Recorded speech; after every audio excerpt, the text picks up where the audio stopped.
Guys, welcome back to my channel. As you all know, I am Jasmeet. अगर आप सबका भी एग्जाम का नाम सुनते ही स्ट्रेस ऊपर चला जाता है, then stop, because this video is just for you.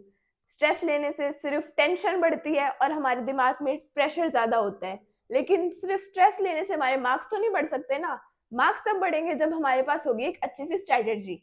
तो आज मैं आपको 10 ऐसी एग्जाम टिप्स या हैक्स बताने वाली हूँ जिनको अगर आपने फॉलो कर लिया तो आपकी प्रिपरेशन नेक्स्ट लेवल पे चली जाएगी एंड आपको और कुछ करने की बिल्कुल भी जरूरत नहीं होगी। Yes, you heard it right. आज मैं आपको बहुत सारे अच्छे अच्छे एग्जाम टिप्स देने वाली हूँ। So without any delay let's move to the first tip. So tip number 1 is strategy के साथ पढ़ाई करो। सबसे बड़ी मिस्टेक जो हर एक स्टूडेंट करता है वो है रैंडम पढ़ाई। कभी ये सब्जेक्ट तो कभी वो सब्जेक्ट। हमें ऐसा बिल्कुल भी नहीं करना है, क्योंकि इसमें सिर्फ एफर्ट्स लगते हैं और रिजल्ट निकल के बिल्कुल भी नहीं आता। सबसे पहले अपना सिलेबस देखो, इंपॉर्टेंट टॉपिक्स आइडेंटिफाई करो और एक क्लीन रियलिस्टिक स्ट्रेटेजी बनाओ कि आज हमें ये वाले टॉपिक्स कवर करने हैं एंड कल हमें ये टॉपिक्स कवर करने हैं। अगर आप ऐसे स्ट्रेटेजी के साथ पढ़ाई करोगे तो आपका आधा स्ट्रेस तो ऑटोमेटिकली कम हो जाएगा। Now moving to the second tip, which is high weightage topics पे ज्यादा फोकस करो। हर चैप्टर एग्जाम में इक्वल इंपॉर्टेंस नहीं रखता। हमें सारे टीचर्स यही कहते हैं कि हर एक टॉपिक या हर एक चैप्टर इक्वल इंपॉर्टेंस रखता है, लेकिन ऐसा नहीं है। कुछ चैप्टर्स जो हमारे आगे वाली क्लासेस में आएंगे उनका वेटेज एग्जाम्स में ज्यादा होता है, क्योंकि टीचर हमारा वो वाला पार्ट एकदम अच्छे से स्ट्रॉन्ग बनाना चाहता है। स्मार्ट प्रिपरेशन का तो यही मतलब होता है कि पहले आप उन एरियाज को सिक्योर करो जहां आप इजीली हाई मार्क्स स्कोर कर सकते हो। सबसे पहले अपने जो हाई वेटेज वाले टॉपिक्स है या जो इंपॉर्टेंट टॉपिक्स है उनको आइडेंटिफाई करो एंड सबसे पहले आप उनकी तैयारी करो ताकि आपका वो वाला पार्ट एकदम स्ट्रॉन्ग हो जाए। Now third tip is concept clarity is the real power. अगर आपने कोई भी एक क्वेश्चन को या चैप्टर को रट्टा मार के याद कर लिया तो वो आपको एग्जाम में नहीं याद रहेगा। अगर आपको याद रह भी गया तो मान लो एग्जामिनर ने वही क्वेश्चन को घुमा फिरा के कुछ और तरीके से दे दिया तो उधर तो आप लोग कंफ्यूज हो जाओगे ना। तो सबसे पहले हमें कॉन्सेप्ट को अच्छे से समझना है। अगर आपको कॉन्सेप्ट में क्लैरिटी आ गई तो चीजें कैसे काम करती है और क्यों काम करती है, इन सभी क्वेश्चंस का आप इजीली आंसर कर पाओगे। तो रट्टा मारना एक ऑप्शन नहीं है, हमें हर एक टॉपिक को समझ के याद रखना है। Now the fourth tip is deep focus study करो, लॉन्ग आवर्स नहीं। ज्यादा देर तक बुक के सामने बैठना प्रोडक्टिविटी नहीं है। अगर आप 40 से 45 मिनट्स भी एकदम फोकस के साथ पढ़ाई करोगे ना, बिना कोई डिस्ट्रैक्शंस के, ना कोई मोबाइल ना कोई laptop, only you and your books, तो आपको वो वाला टॉपिक एकदम अच्छे से याद हो जाएगा एंड वो आप कभी नहीं भूलोगे। एंड अगर आपने इतनी देर पढ़ाई कर ली देन उसके बाद 10 मिनट्स का ब्रेक ले सकते हो आप, जिसके अंदर फोन बिल्कुल भी नहीं चलाना है, क्योंकि अगर आपने फोन उठा लिया तो आप 1 घंटे से पहले तो उठने वाले हो नहीं। तो आप उसके अंदर ब्रेक में आप बाहर जा सकते हो या फिर अंदर बैठे बैठे स्ट्रेचिंग वगैरह कर सकते हो। इससे आपका माइंड भी रिलैक्स हो जाएगा एंड आपकी रिटेंशन और ज्यादा बेटर होगी। प्लीज फोन का यूज मत करना स्टडी ब्रेक्स में एंड फोकस के साथ पढ़ाई करना।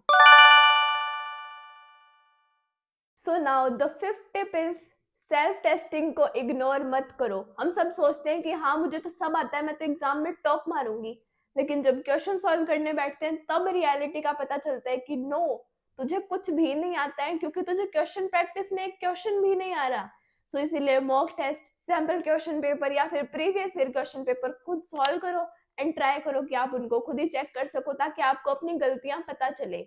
इससे आपका एग्जाम का फियर भी कम होगा एंड आपकी प्रैक्टिस वो तो ऑब्वियसली और ज्यादा होगी। अगर आपके पास ये सब नहीं है तो आप ऑनलाइन बहुत सारे सैंपल पेपर निकाल के उनको भी सॉल्व कर सकते हो। Now moving to the sixth tip, which is presentation पे एक्स्ट्रा ध्यान दो। अगर आपको पूरा पेपर अच्छे से आता है एंड आपको प्रेजेंटेशन नहीं आ रही है तो आपके नंबर उधर 100% कटेंगे, क्योंकि एग्जामिनर आपको पर्सनली तो कोई जानता है नहीं कि अच्छा ये तो वो है तो मैं इसको एक्स्ट्रा नंबर दे दूं। नहीं, आपकी प्रेजेंटेशन ही एग्जामिनर के सामने आपका इंप्रेशन बनाती है। जब भी आप पेपर लिखो, clear hand writing, proper spacing, headlines को अंडरलाइन करो और स्टेप्स को क्लियरली लिखो। ये छोटी छोटी चीजें आपको एग्जाम्स में एक्स्ट्रा मार्क्स दिलवा सकती है। आपको पढ़ाई के साथ साथ प्रेजेंटेशन पे भी फोकस करना है। Now the seventh tip is last day पे ओवरलोड मत करो। एग्जाम से एक दिन पहले ये मत ट्राई करो कि मुझे पूरा सिलेबस पढ़ना है, मैं कैसे पढ़ूंगी। आप बस ये ट्राई करो कि आप की points, short notes, formula sheet या फिर न्यूमेरिकल्स को एक बार वापस देख लो, ताकि आपको सारी चीजें मेमोराइज हो जाए।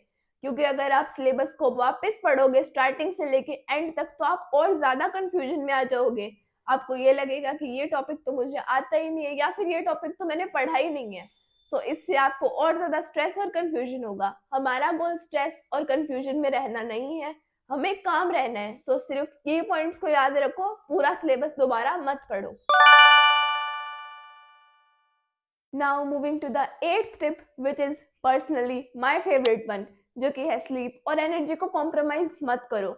अगर आप लेट नाइट स्टडी सेशंस कर रहे हो तो वो आपको प्रोडक्टिव जरूर लगेंगे, आपको ज्यादा चीजें याद करवाएंगे, बट नेक्स्ट डे आपका ब्रेन एकदम स्लो हो जाएगा, एकदम कछुए की स्पीड से चलेगा। एंड व्हाट इफ आपका एग्जाम हो नेक्स्ट डे, तो आप एग्जाम में सो के नहीं आ सकते, आपको कुछ ना कुछ लिखना पड़ेगा। तो अवॉइड करो लेट नाइट स्टडी सेशंस को, because always a fresh mind is better than a tired one. So आपका जितना भी काम हो, आप ट्राई करो कि आप वो सारा दिन में ही निपटा दो, रात को आप अच्छे से अपनी 7 या 8 घंटे की स्लीप लो। Now we are moving to the 9th tip, which is exam hall में अपना माइंड सेट कंट्रोल करो। आपको एग्जाम पेपर मिल गया एंड आप लोग देख रहे हो कि ओ माय गॉड, मुझे तो कुछ भी नहीं आता, अब मैं क्या लिखूं पेपर में, मैं तो फेल हो जाऊंगी। तो सबसे पहले तो आपको पैनिक बिल्कुल भी नहीं करना है, क्योंकि यूजुअली सभी बच्चों को पेपर डिफिकल्ट तो लगता ही है। सबसे पहले आप वो क्वेश्चन अटेम्प्ट करो जो आपको अच्छे से आते हैं, आप उसके बारे में सब कुछ लिख सकते हो। देन डिफिकल्ट वालों पे आओ, क्योंकि अगर आपका माइंड एकदम काम रहेगा तो आप बेटर आंसर्स लिख पाओगे एंड आपको ऑब्वियसली एक्स्ट्रा मार्क्स तो मिलेंगे ही। सो एकदम काम माइंड के साथ अपना पेपर स्टार्ट करना है एंड काम माइंड के साथ ही पेपर को एंड करना है। Now moving to the last tip of our video, which is 10th tip, जो कि है डिसिप्लिन को अपनी सुपर पावर बनाओ। हर दिन आपके अंदर पढ़ने का मोटिवेशन नहीं होगा, आपके कुछ दिन ऐसे भी जाएंगे जब तो आपका बिल्कुल ही मन नहीं होगा पढ़ने का, आप लोग सोचोगे आज तो मैं पूरा दिन सो के ही निकाल दूंगी। लेकिन जो स्टूडेंट सक्सेसफुल होते हैं, अपनी लाइफ में आगे जाके कुछ बनते हैं, वो अपने मन का वेट नहीं करते कभी भी कि अगर मेरा मन है तो ही मैं पढ़ूंगी, अगर मेरा मन नहीं है तो मैं नहीं पढ़ूंगी। उनके अंदर होता है डिसिप्लिन, और वो करते हैं एकदम कंसिस्टेंसी से पढ़ाई। अगर उन्होंने अपना गोल एक बार सेट कर लिया ना, तो वो उसको कंप्लीट करके ही रहेंगे। यही होता है असली डिसिप्लिन। अगर आप लोग भी अपनी लाइफ में यही डिसिप्लिन अप्लाई करोगे, तो आपको डिफरेंस क्लियरली विजिबल होगा बिफोर और आफ्टर से। सो डिसिप्लिन को अपनी सुपर पावर बनाओ। सो लास्ट में मैं सिर्फ यही कहना चाहूंगी कि एग्जाम सिर्फ मार्क्स का गेम नहीं है, ये आपकी कंसिस्टेंसी, हार्ड वर्क और डिसिप्लिन का रिफ्लेक्शन है। इसलिए जब भी आप एग्जाम हॉल में एंटर करो तो डाउट के साथ नहीं, एकदम कॉन्फिडेंस के साथ जाओ। क्योंकि अगर आपकी प्रिपरेशन स्ट्रांग होगी तो आपका आधे से ज्यादा फिर तो ऑटोमेटिकली गायब हो जाएगा। And all the very best to everyone watching this video. You are more prepared and ready more than you think. So मैं आपको मिलूंगी नेक्स्ट वाली वीडियो में। अगर आपको ये वाली वीडियो थोड़ी सी भी पसंद आई हो तो चैनल को सब्सक्राइब करना और वीडियो को लाइक करना बिल्कुल मत भूलना। अब मिलते हैं नेक्स्ट वीडियो में, तब तक के लिए take care, stay focused and bye everyone.